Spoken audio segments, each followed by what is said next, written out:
everyone, it's Miriam with a Y. Let's make a bangle bracelet. Not with alcohol inks this time, but with flowers, real flowers. I'll show you how I do it, which is a little different than you may have seen it done a lot online before. I'll be using a bangle mold from Little Windows. These are the best, shiniest bangle molds I've ever used. For a detailed video all about why these molds are so exceptional, click on the link that I'm putting for you above now, and also in this video's description box below. You can order just one mold or the full set of 4 shapes. Each shape is a different size, meaning they fit over different size hands and wrists. Now, Fran at Little Windows has a video showing you how to very easily make any of the shapes round if you prefer. I'll link that video for you below too. The full set comes with 4 molds, a guide, some wet dry sandpaper to help you finish off the top edge. You know how when you pull something out of a mold, that top edge can be a little sharp. And templates for each of the shapes of the other side of the mold. Because every mold is a double mold. Not only can you make a bangle on one side, but on the other side, there's an area that you can use as a mold as well. And it is equally super shiny. I'll be using resin from Little Windows as well. They're brilliant resin. Now, you may have other resins on hand, so let me tell you the best options for projects like this. We're going to be making something with quite a bit of negative space, or clear, empty spaces like this, where bubbles could be visible. Therefore, we want a resin that releases bubbles very easily. And the best options for that tend to be somewhat thinner, lower viscosity resins. In other words, a resin that is more runny, like milk, and less like a thicker honey or syrup. The thinner or runnier a resin is, the easier it is for it to release bubbles, meaning the bubbles can rise up through it and pop at the top easily. Just imagine being a little bubble at the bottom of a cup of thick resin. You'd have to fight and push your way up to the top. But if the resin was really thin, you could just glide on up there with no difficulty. And that's why it's important for a project like this, where bubbles could be easily visible, to have a resin that makes it easy for them to escape. When we use resin for, let's say, coasters or top coating a painting, we can use a torch or a heat gun to pop bubbles. But when you're using a mold like this, that's deep and narrow, you really can't use a torch or a heat gun to go in after bubbles. It's basically impossible. So you need your resin to do the job for you. Little Windows is awesome at that. Little Windows Brilliant Resin. Because it's great at bubble release. It's also low in odor and non-toxic.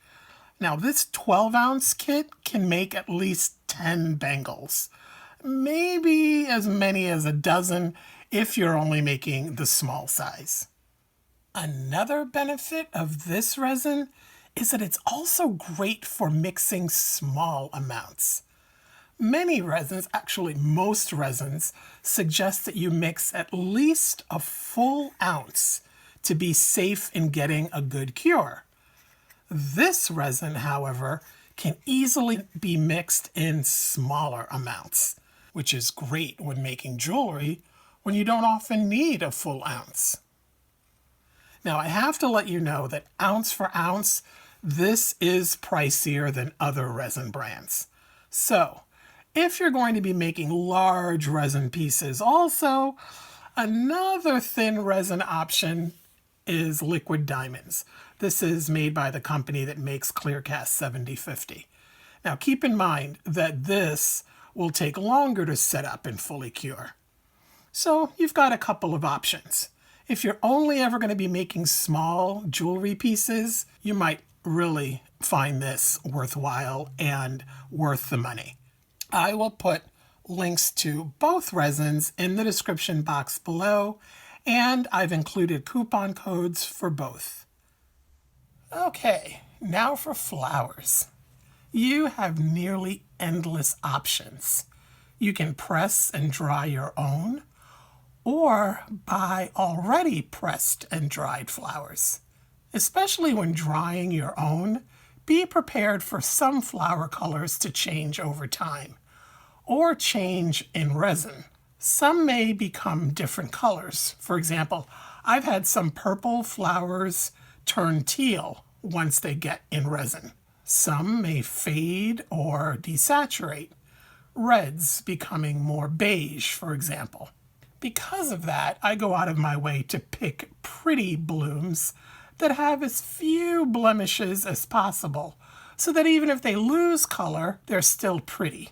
Now, when you buy dried and pressed flowers, you'll find that very often they're dyed. And honestly, I like that because those tend to keep their colors best. Don't fall for the descriptions that say, oh, these are not dyed, these are natural. It always makes me laugh when it says things like that on flowers like this, which we know do not come in this like teal color and all of them perfectly matching like this. Or flowers that come in 12 different colors. That it does not happen in nature. So yeah, don't go by the description. Go by flowers you like. And of course, don't forget flower segments. They can be super pretty too, and they're great for filling in empty spots. So, now that we know what we're using, let's do this, shall we?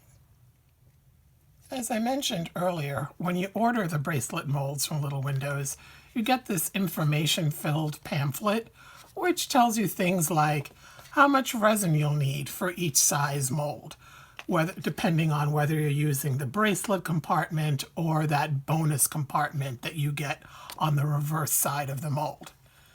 In the pamphlet, Fran, the owner of Little Windows, also included a guide which shows you how long of a piece you would need to cut if you wanted to make a band that you could insert into your mold that encircles the entire mold with both ends meeting up perfectly. Now, I've made a couple of copies of that band, and I'm going to be working with the round bracelet. So I've made mine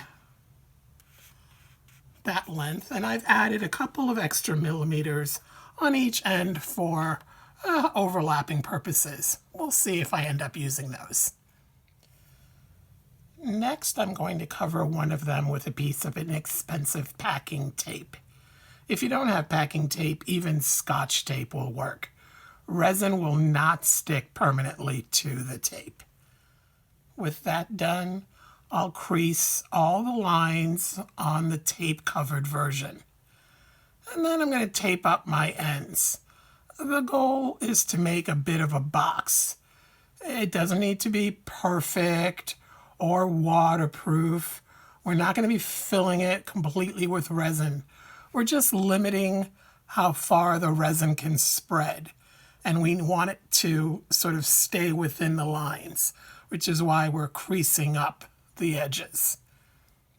And you don't want it to be a tall box. You want it to be pretty shallow so that you can move around in it easily. Now on the plain paper version, the version that I didn't cover with tape, I'm going to plan out my bracelet. Now you can spend 5 minutes doing this or hours. The beauty of doing it this way is that you can spend all the time you want or need. You can try out different color options and different layouts. Try the plan with leaves or without leaves. Maybe make a monochromatic bracelet or a multicolor one. Use just one species of flower or a full garden. Have at it and have fun no matter what you do. Now, I was about to say don't obsess over this because, there's more resin and there are more flowers. But, I will probably obsess a little bit, so I can't tell you not to. And keep in mind, you're working with nature, so it doesn't need to look perfect. But if you do want it to be perfect, this is a way to do that. And with my plan all done, I'll cover it up to protect it for now. Brilliant resin from Little Windows is a 2-to-1 ratio resin, meaning that you add 2 parts of part A for every 1 part of part B. And I need a really small amount, which again is one of the beauties of this particular resin. You can mix really small amounts and still have them cure just fine. So I only need enough resin to just coat this area.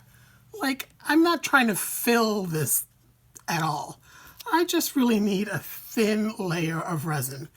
But I do need it to be a completely covered. I don't need it to be like a dot here, a dot there, a dot here.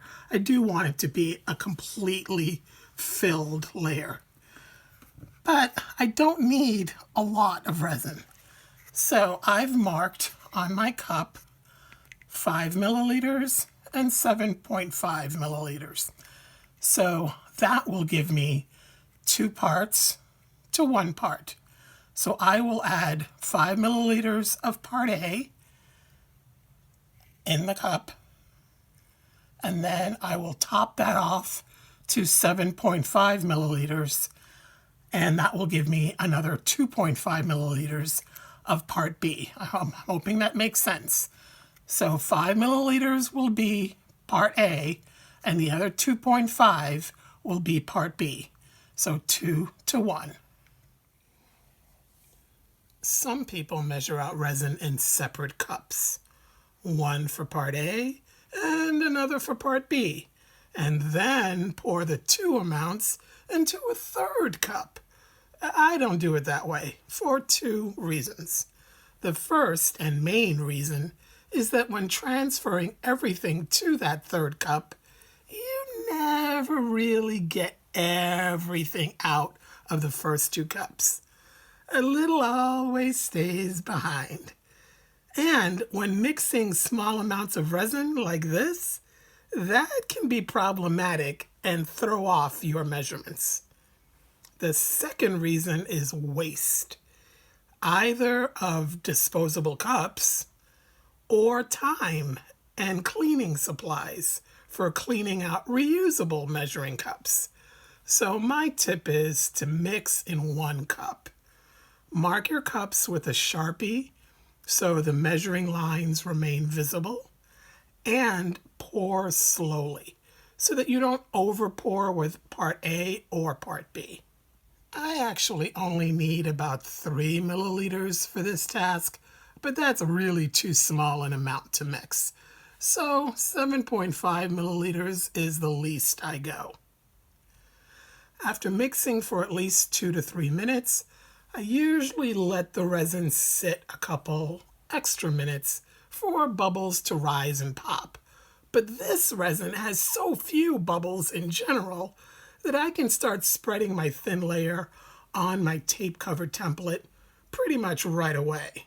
Any bubbles that might exist will usually pop on their own in the process, or I can just scoop them out as I see them. I'll spread enough resin to keep it from retracting into small puddles. I need full coverage of this rectangle band. I don't need it to be a thick layer, but I do need it to be completely covered. Now the goal is to transfer our flower layout to this resin puddle. When putting our flowers in, I press them down gently into the resin. I sometimes make sure to cover some with an extra dollop of resin here and there. Some flowers will just get covered up by the resin that's already down here, but some are bigger and need a little extra. I want to encase each flower in resin, both to protect them for later and to prevent introducing unnecessary bubbles later when we add this band to our mold. So the smoother that top layer can be, the better. But again, don't overfill. You might see bubbles rise out from under flowers, and like I said, they'll usually pop on their own. Have fun moving your flowers around. You can even make changes to your layout in this step, because at this point, you can see if any flowers don't look so great once they're in resin, so you can make some substitutions. Moving your blooms around is easy, and it gives you a sense of creative fun too.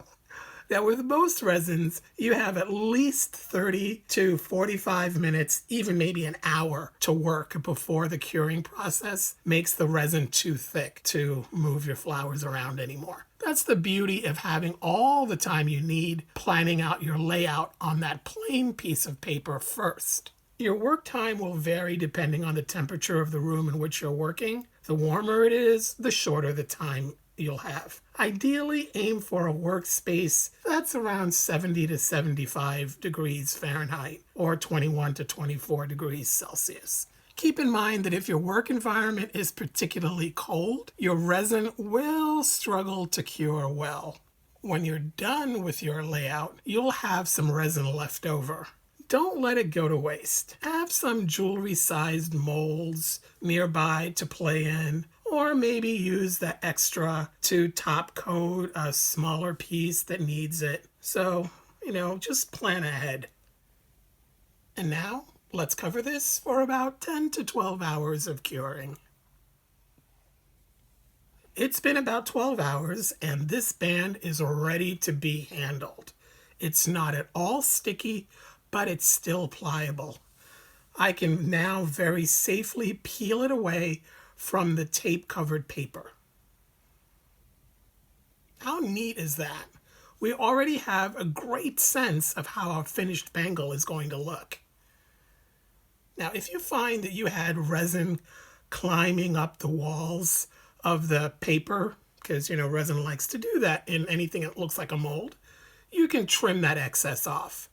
And don't worry about being perfect with the cuts. The cuts will disappear in submerged resin. You will not see them. Next, do a dry fitting and see what, if any, overlap you might have.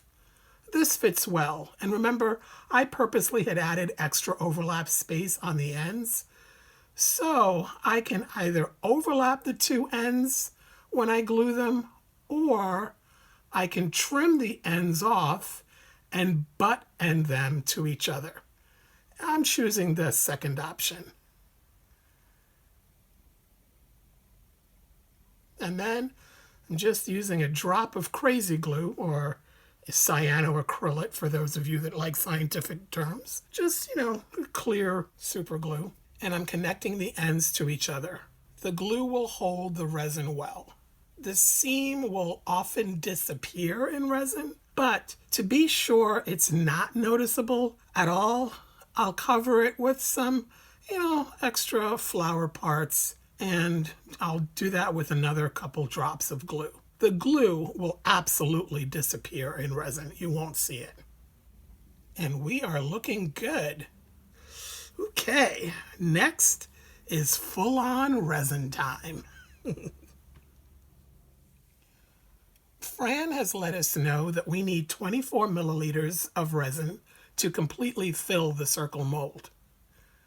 Like before, I've marked up my mixing cup.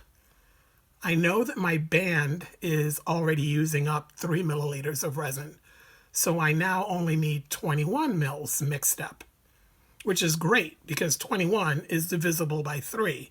21 divided by 3 is 7. So for each part of resin that I need 7 milliliters. So for part B, which is only one part, I need 7 milliliters. And for part A, which is 2 parts, I need 2 times 7, which is 14 milliliters. So I marked my cup at 14 for part A and at 21 for topping it off with part B. If that's confusing, just kind of watch this again and hopefully this will make sense. Now, I don't usually show resin mixing too much in videos because, that can be boring, especially if it's in every video. But I so love mixing this particular resin. Like every other resin, you see it go foggy at first, and, as all 2-part resins do. And then it starts to clear up, letting you know that the mix is getting good to use. But if you've ever mixed a resin before, you know that this is a shockingly low number of post-mixing bubbles. I mean, really, it's kind of incredible. I love mixing this. Now, when mixing, make sure to scrape the sides of your cup and every nook and cranny of the cup, especially down at the bottom where they have those little ridgy things, which I really wish they didn't because they're really annoying. But really go at it down there. Repeatedly scrape the bottom, the sides, and occasionally also scrape off what's on the stick and mix that in now and then too. Now for our mold and flower band. You can pour some resin into the mold first and then add the band, or put the band in first and then add the resin. I haven't found that it makes much difference which way you do it. After dropping in the flower band, I add resin a little bit at a time. And clearly, as you'll see, I'm not worried about making a mess on the top. What you see me doing is allowing resin to seep in everywhere, and then I'll pull out the band a little bit and wiggle it even to allow any bubbles that might have formed in the filling process and kind of clung to the band. I want them to dislodge and rise. Now, if you're a stickler for bubbles, spend a little time on this. The mold is nice and translucent, so you'll be able to see the bubbles. Personally, I'm going to be relaxed about this, if it kills me. I'm working really hard on combating the over-the-top perfectionist who lives way too comfortably in my head for my liking. She's gotta go. Okay, to finish, you have 3 options. Option 1, don't fill the mold to the top. When you pull the bracelet out of the mold, like I'm going to show you with this one, the bottom edge, will be perfect because it was formed by the inside bottom of the mold. But the top edge, or the work edge, if you will have 2 ridges formed by the resin creeping up the sides of the mold because I didn't fill it all the way to the top. And a valley will have formed in between those ridges. That valley can be filled in with resin at a later time. Now, this technique requires another resin step, but it's my favorite way to finish off a bangle because I think it's the neatest, sharpest way to do it. I'll do a separate video showing you that technique next week. Option 2, fill the mold to the tippy top and stop there for a flat top edge. If you do that, make sure that your mold is on a very level surface for this. The edges may require a little filing when you use this option. And then option 3 is to overfill the mold so as to form a small dome. That dome should seek out the edge of the bracelet, but it might not be perfect all the way around. so it might need a bit of filing. I'm opting for this technique today just to show you this option. After checking for any boo-boos, this beauty gets covered one more time, and then in 24 hours, a pretty flower bangle will hopefully be our reward. All right, hold your breath. And in the meantime, tell me in the comments what you think of this project and if it's got your mind racing. Oh, finally time to demold this. The first thing I recommend you do is use a couple of pieces of tape, cheap tape, to remove any excess resin bits from the top so that when you remove the bangle from the mold, none of those cured little bits fall back into the mold. You might have to scrape some of these free first with a fingernail or something before you use the tape to, easily pick them up. Once you do demold, before you have fun examining the bracelet, put your mold back in its bag to keep it dust-free for next time. Okay, now, let's check this out. First of all, can we talk about how beautifully shiny this bracelet is? Oh my gosh. And that shine is entirely due to the perfectly polished shine of the mold itself. Now, any teeny itty bitty micro bubbles that you're seeing right now are showing up because of the glaring lights that I've got aimed at the bracelet right now. So, and also because the bracelet is right up on the camera. These are not visible when the bracelet is just down on the table, for example. Okay, let's take a look at our edges. This one was in the mold, so it's perfect. Notice how you can't see the edge of the original flower band. Remember I told you it would disappear in the resin. This edge was the one that I over-poured or overfilled. The inner edge is nice and clean. The outer edge could use a little filing in a couple of spots. That needs to be done at just the right angle so as not to file anything but that edge that you need to remove. So be careful when doing that. For this, I like to use nail files for sanding and then also for buffing back to a high shine. Like I said, personally, I prefer to dome this edge as a separate step done out of the mold, but it's extra work that I know some people might want to skip. That part is up to you. But honestly, I think it's worth it, so consider it. I showed you this option for those of you who want to minimize your resin steps. And then after some buffing and dusting, voila! I just love this piece. It's just so happy and springy and it's just cheerful, don't you think? Tell me what you think. What colors you would have used. What flowers you would have used. And tell me too if you would like to see more complex bangle pieces. Maybe some easy pieces too. As always, links and any available coupon codes for what I used are in the description box for you below. Go let your creative nature shine and stay safe. See you soon. Bye now.